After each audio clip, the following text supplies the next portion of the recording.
have a little story time about my life and about what it's like to be raised by the lions, the tigers, and the bears.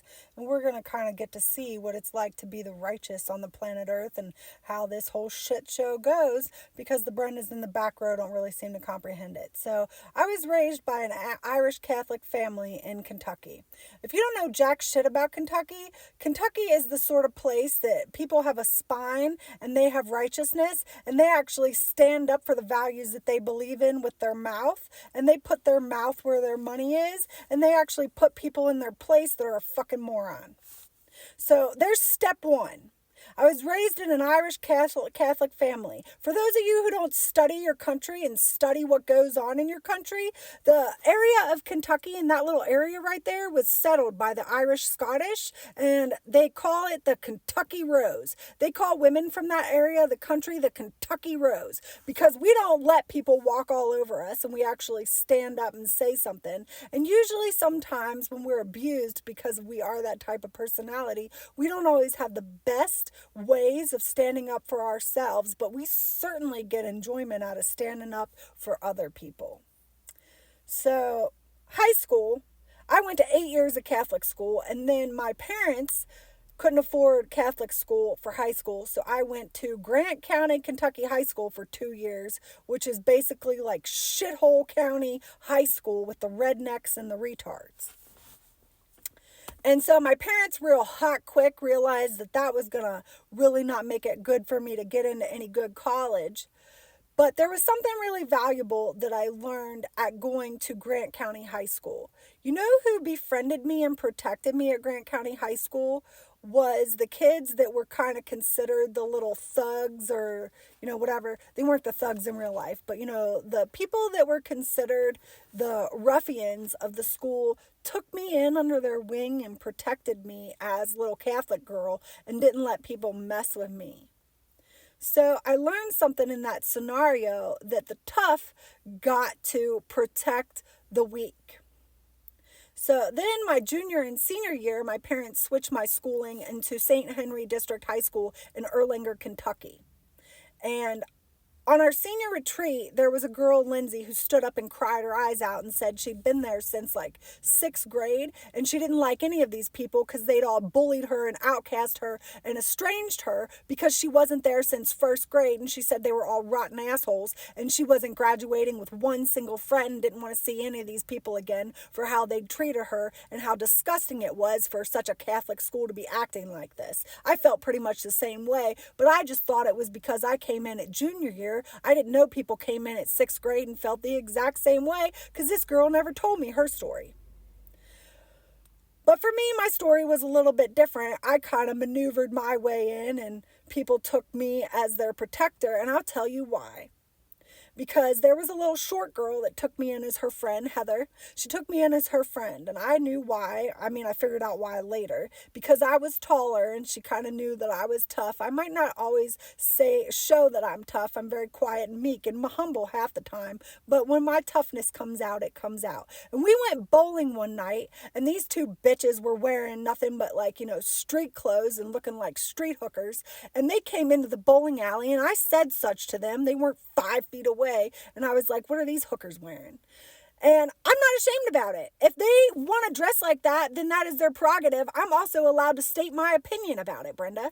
And so the next week at school, they were running their mouth about Heather and what Heather said at the bowling alley. And I came straight up to them in the bathroom and was like, Heather didn't say jack shit. You looked like hookers. I said it. And if you got a problem with me, then we can handle it here. And you can say it to my face, or you can look in a mirror and you can change your clothes and dress better and act like the ladies you supposedly are. But if you got a problem, you're going to come to me and you're going to say it, and we'll handle it that way. Are we crystal clear? Do we got a problem? No, they didn't have a problem, and they walked straight out. And they didn't bully Heather. They didn't bully one single person that I was friends with for the next 2 years. And you know who the people who took me in as their friends from that point on? It was all the geeks and the people that were bullied prior to that moment by that clique of mean girls. That's who I've been in my life. I didn't take up the cross of Jesus Christ before people told me many, many, many times that I was doing it and not even realizing I was doing it.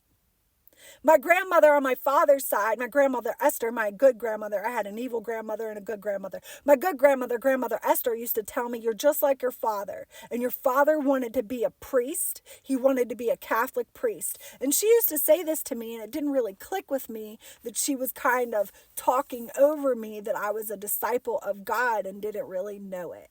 But she kept saying that to me. She kept saying, you're just like your father, and your father wanted to be a priest.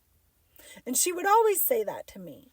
And she would always say that to me when like we were alone playing cards, and I never really got what she meant. Like I didn't realize that she was saying that I will one day grow up and be someone that will be a protector of others, that will be a disciple of Christ out in the open.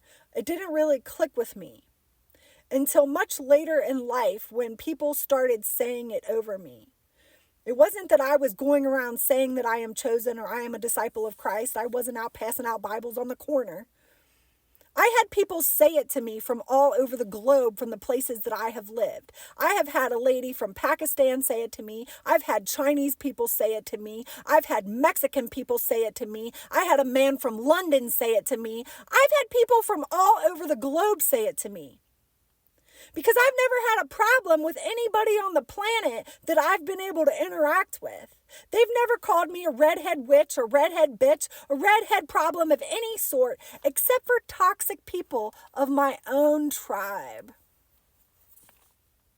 It's the only people that have ever had a problem with me, or have ever called me a problem, or have called me less than a daughter of Christ, or have harmed me in any way because my truth offended their demons inside. That's the only problem. That's the only people that have ever had a problem with me, was people of my own tribe. And you know why?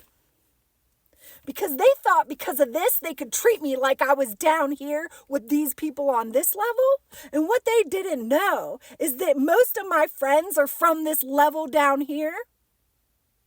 They're not up here on the totem pole, they're down here on the totem pole, and they've always treated me like royalty. They've always treated me like royalty, and you know why they've treated me like royalty? Because I never treated them like they belong on the bottom of any fucking totem pole. I never treated them like they belonged on the bottom of a totem pole because they were a geek. I've never treated them like they belonged on the bottom of a totem pole because of their religion, because of their skin color, because of their polka dots, because of their anything. I have never treated anybody like they belong on the bottom of a totem pole, and I've got treated like royalty from every single person I have interacted with on the planet Earth, except for people of my own tribe. Ain't that something? Ain't that something? When you say the truth to people that don't like it because it makes their demons out in the open, when you reveal the ugliness inside of them, they don't like it, do they?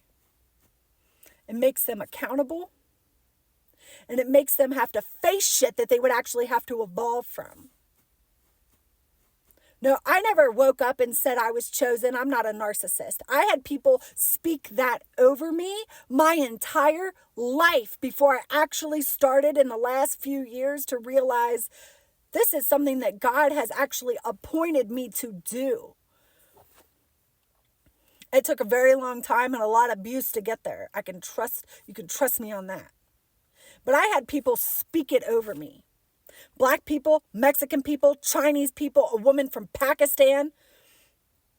A woman from Pakistan found me at a car wash and just started talking to me. I hadn't even been talking to her 5 minutes and she told me I was chosen. Blew my mind away. I was like, what in the fuck are you talking about? You've known me for 5 minutes and you're telling me I'm chosen. How does she tell me some stuff like this? How does she know?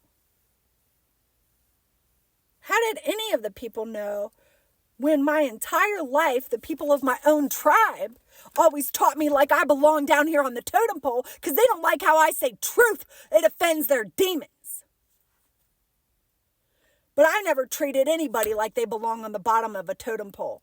Not based on their religion, not based on their color, not based on their dog choices, not based on their anything. And that's why they knew I belonged on the top of a totem pole, because I was a protector of them.